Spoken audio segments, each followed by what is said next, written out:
Cement হলো একটি binding material যা মূলত কনস্ট্রাকশন ইন্ডাস্ট্রিতে ব্যবহার করা হয়। স্ট্রাকচারাল উপাদান যেমন ইট, পাথর বা ব্লক এগুলোকে একসাথে যুক্ত করার জন্য এটি মর্টার এবং কংক্রিটের মূল ভিত্তি।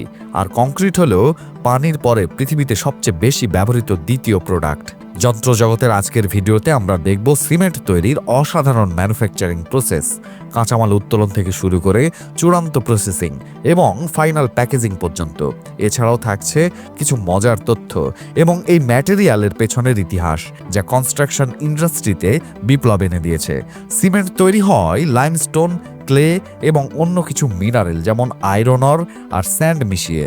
প্রথম দিকে সভ্যতাগুলো খ্রিস্টপূর্ব 4000 থেকে 3000 সালের মধ্যেই সিমেন্টের এক ধরনের প্রাথমিক রূপ ব্যবহার শুরু করেছিল। মিশরীয়রা কাদা, খড় এবং চুন জাতীয় উপাদান মিশিয়ে সূর্যের তাপে শুকানো ইট বানাতো। আর রোমানরাই প্রথম এমন একটা সিমেন্ট ব্যবহার করে যা আজকের সিমেন্টের সাথে অনেকটাই মিলে যায়। খ্রিস্টপূর্ব 200 থেকে খ্রিস্টপূর্ব 100 সালের মধ্যে রোমান নির্মাতারা লাইম মানে ক্যালসিয়াম অক্সাইডের সাথে ভলকানিক অ্যাশ এবং স্টোন পাউডার মিশাতো। এই মিশ্রণে তৈরি হতো অত্যন্ত শক্ত একটি কনস্ট্রাকশন ম্যাটেরিয়াল যেটা ছিল দারুণ টেকসই। প্যান্থনিয়ন এবং সেগোভিয়া অ্যাকুয়েডাক্টের মতো বিখ্যাত স্থাপনা এই রোমান টেকনোলজির উৎকর্ষ দেখায়, যেখানে বড় বড় ডোম এবং বিশাল ভল্ট ব্যবহার করা হয়েছে। শুধু 1824 সালেই ইংল্যান্ডের জোসেফ অ্যাসপোর্ডিন আধুনিক পোর্টল্যান্ড সিমেন্ট পেটেন্ট করেন, যার নামকরণ করা হয় পোর্টল্যান্ড স্টোন এর সাথে মিল থাকার কারণে। কিন্তু আধুনিক ইন্ডাস্ট্রিতে সিমেন্ট কিভাবে তৈরি হয়? সবকিছু শুরু হয় ফ্যাক্টরি বসানোর জন্য সঠিক জায়গা নির্বাচন দিয়ে। লোকেশন এমন হতে হয় যাতে কাছাকাছি লাইমস্টোন ডিপোজিট থাকে, কারণ কাঁচামাল তুলতে এবং দ্রুত প্রোডাকশন লাইনে পাঠাতে এটা খুবই জরুরি। সত্যি বলতে সিমেন্ট তৈরির প্রক্রিয়া আক্ষরিক অর্থেই শুরু হয় এক বিশাল এক্সপ্লোশন দিয়ে। লাইমস্টোন এবং ক্লে হলো সিমেন্ট তৈরির প্রধান কাঁচামাল। এগুলো খনি বা কোয়ারি থেকে তোলা হয় এক্সপ্লোসিভ আর এক্সক্যাভেটর ব্যবহার করে। মাটিতে নির্দিষ্ট গভীরতা পর্যন্ত গর্ত করা হয় এবং সেখানে খুব সাবধানে এক্সপ্লোসিভ বসানো হয়। গর্তগুলোতে অ্যামোনিয়া নাইট্রেট ভরা হয় এবং ওপর থেকে গ্যাভেল দিয়ে ঢেকে দেওয়া হয়। এসব এক্সপ্লোসিভ তার দিয়ে যুক্ত থাকে একটি মেইন ডেটোনেটরের সাথে, যা দূর থেকে চালু করা হয়। একটি নিয়ন্ত্রিত এক্সপ্লোশন পাহাড়ের গায়ের লাইমস্টোন ভেঙে টুকরো করে দেয় এবং একবারেই প্রায় 2 লক্ষ টন পর্যন্ত পাথর আলাদা হয়ে যেতে পারে। এক্সপ্লোশনে ভাঙা লাইমস্টোনের টুকরোগুলো তোলা হয় বিশাল ট্রাকে, যেগুলোর লোড ক্যাপাসিটি 60 টন পর্যন্ত। একটা বড় এক্সক্যাভেটর বাকেট একবারেই প্রায় 17 টন পর্যন্ত পাথর তুলতে পারে। এরপর ট্রাকগুলো কাঁচামাল নিয়ে যায় প্রোডাকশন প্ল্যান্টে। প্রথম ধাপ হলো পাথরের সাইজ ছোট করা। পাথরগুলো ঢালা হয় একটা জায়ান্ট ক্রাশারে।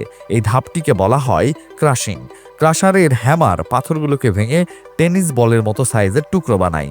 ক্রাশার থেকে বের হয়ে পাথরগুলো যায় কনভেয়ার বেল্ট দিয়ে এবং ফ্যাক্টরির ভেতরে স্তরে স্তরে রাখা হয় প্রিহোমানাইজেশনের জন্য। ভিন্ন ভিন্ন ব্যাচের কাঁচামাল একসাথে স্তরে স্তরে রাখা হয় যাতে সবকিছু একরকম হয়ে যায়, কারণ ভালো সিমেন্টের জন্য কেমিক্যালি হোমোজেনিয়াস কাঁচামাল দরকার। এই ধাপে লাইমস্টোন, ক্লে এবং আয়রন অর নির্দিষ্ট অনুপাতে মেশানো হয়। এই কাজ করে ডোজিং স্কেল, যা কন্ট্রোল হয় সেন্ট্রাল ল্যাবরেটরি থেকে। এরপর এই মিশ্রণ যায় মিলে, যেখানে মিক্স গ্রাইন্ড করে একদম সূক্ষ্ম বালির মতো করা হয়। এই সূক্ষ্ম গুঁড়াকে বলা হয় র মিল। সঠিক কেমিক্যাল কম্পোজিশন সহ এই র মিল পাঠানো হয় স্টোরেজ সাইলোতে। এরপর ম্যাটেরিয়াল যায় সাইক্লোন টাওয়ার দিয়ে। তারপর ক্যালসাইনারে এখানে এয়ার আলাদা করা হয় এবং র মিল প্রিহিট হয়। প্রায় 850 ডিগ্রি সেলসিয়াসে পৌঁছালে ক্যালসিনেশন শুরু হয়, যেখানে কার্বন ডাই অক্সাইড বের হয়ে যায়। এরপর মিশ্রণটি ঢোকে রোটারি কিনোলে, যেখানে তাপমাত্রা 1500 ডিগ্রি সেলসিয়াস পর্যন্ত পৌঁছায়। এই প্রচণ্ড তাপের র মিল লাভার মতো তরল হয়ে যায়। এরপর উপাদানগুলো রিয়্যাক্ট করে তৈরি করে ক্লিংকার, যেটা হলো শক্ত গোলাকার ছোট ছোট দানা। ক্লিংকারই সিমেন্টের মূল ভিত্তি। ক্লিংকারের কোয়ালিটি নিশ্চিত করতে কিলনের উচ্চ তাপমাত্রা বজায় রাখা জরুরি। তাই কিনল 24 ঘন্টা চালু থাকতে হয়, শুধু মেইনটেনেন্সের সময় বন্ধ করা হয়। কিলনের ভেতরে মূল কেমিক্যাল প্রসেসে তৈরি হয় ক্যালসিয়াম সিলিকেট এবং অ্যালুমিনেট। এগুলোই ক্লিংকারকে সিমেন্ট হিসেবে কাজ করার জন্য ক্ষমতা দেয়। কিনল থেকে বের হওয়ার সময় ক্লিংকারের তাপমাত্রা প্রায় 1000 ডিগ্রি সেলসিয়াস থাকে এবং এটাকে কুল করে 100 ডিগ্রিতে নামানো হয়। কুলিং স্পিড ক্লিংকারের কোয়ালিটির জন্য খুবই গুরুত্বপূর্ণ। কুলড ক্লিংকার পাঠানো হয় বল মিলে, যেখানে এটিকে গ্রাইন্ড করা হয় জিপসাম এবং অন্যান্য উপাদান যেমন স্ল্যাগ বা পোজোনালার সাথে। এখানে জানা জরুরি, জিপসাম যোগ করা হয় যাতে আমরা সিমেন্টকে কাজের সময় ঠিকভাবে ব্যবহার করতে পারি। জিপসাম না থাকলে পানি যোগ করলেই মিশ্রণ কয়েক সেকেন্ডের মধ্যে শক্ত হয়ে যাবে। একটা বল মিল হলো একটি ঘূর্ণায়মান স্টিল সিলিন্ডার। এর ভেতরে থাকে হাজার হাজার স্টিল বল। মিল ঘুরতে থাকলে বলগুলো ম্যাটেরিয়ালের সাথে ধাক্কা খেয়ে ইম্প্যাক্ট এবং অ্যাম্ব্রেশনের মাধ্যমে গুঁড়ো করে ফেলে। রোটেশন স্পিড এবং টাইমই ফাইনাল গ্ল্যালুলেশন ঠিক করে। প্রতিটি ম্যাটেরিয়ালের সঠিক ডোজিংই ভিন্ন ধরনের সিমেন্ট তৈরি করে। ফাইনাল সিমেন্ট রাখা হয় সাইলোতে এবং সেখান থেকে পাঠানো হয় প্যাকেজিং এরিয়াতে। প্রোডাকশনের পুরো সময় জুড়ে সিমেন্টের স্যাম্পল নেওয়া হয়, ল্যাবরেটরিতে টেস্ট করা হয়, গ্রাইন্ডিং লেভেল এবং ফাইন পার্টিকেল রেশিও এছাড়াও টেস্ট করা হয় যাতে নিশ্চিত হওয়া যায় সিমেন্ট ঠিক সময়ে শক্ত হবে এবং শক্ত হওয়ার পরে কতটা লোড সহ্য করতে পারবে। পাশাপাশি করা হয় কেমিক্যাল অ্যানালাইসিস এবং ফিজিক্যাল অ্যানালাইসিস অ্যাডভান্স ইকুইপমেন্ট দিয়ে, যেমন স্পেকট্রোমিটার এবং টেস্ট মিল। টেস্টে অ্যাপ্রুভড সিমেন্ট একটি টিউব দিয়ে টেনে নিয়ে পাঠানো হয় প্যাকেজিং এরিয়াতে। এখানে ব্যবহার করা হয় high speed automatic bagging machine, যেগুলো সাধারণত কমপ্লিট প্যাকিং লাইনের সাথে ইন্টিগ্রেট থাকে।